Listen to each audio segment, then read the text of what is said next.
Hello, I'm Carrie Kirk, and we're going to talk about a video I just saw by Brandon Binkley and IR technology. So he had seen a video on the Charlie Kirk assassination where there was these white dots. At first, you see it on the back of a girl's back over her hair, and then it goes to this other guy and another one, and it's moving. So what is this IR? It's infrared technology, and it's built on a simple fact that every object with temperature gives off infrared radiation. So we're going to relate this to the Charlie Kirk incident. So infrared radiation or heat.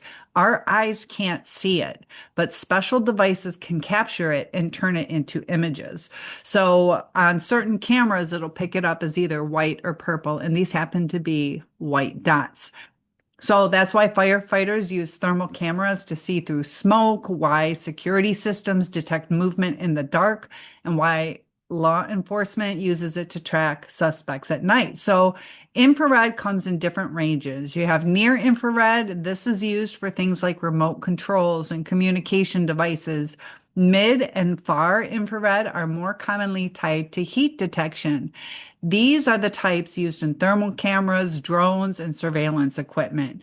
So, in law enforcement, infrared has been used to locate fugitives, scan rooftops, and monitor large gatherings.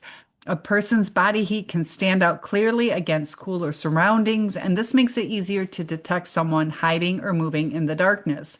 Investigators can also use thermal imaging to see if an area has recently been disturbed or to detect lingering heat where a person or object has been. So, this brings us to the Charlie Kirk assassination and the conspiracy theories that followed. Online discussions quickly raised questions about rooftop access, second shooters, and whether thermal or infrared surveillance could have detected activity that wasn't seen in regular video footage. Remember, you cannot see it by the naked eye.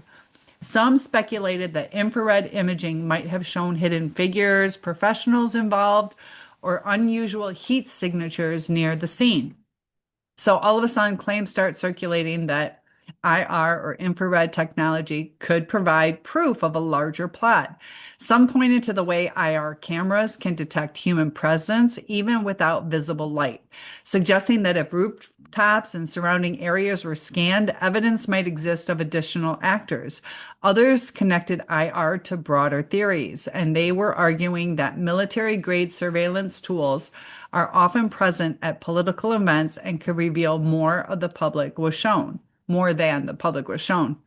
So there are also discussions about forensic use of infrared, and research has looked into whether infrared can detect gunshot residue on clothing, identify hidden bruising, or capture subtle traces that aren't visible to the naked eye.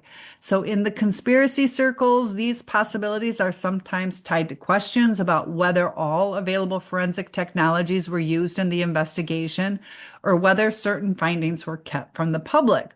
The rapid spread of speculation after the assassination includes debates about whether infrared or thermal footage was taken at the event, whether drones or area scans were active, and if so, what they revealed.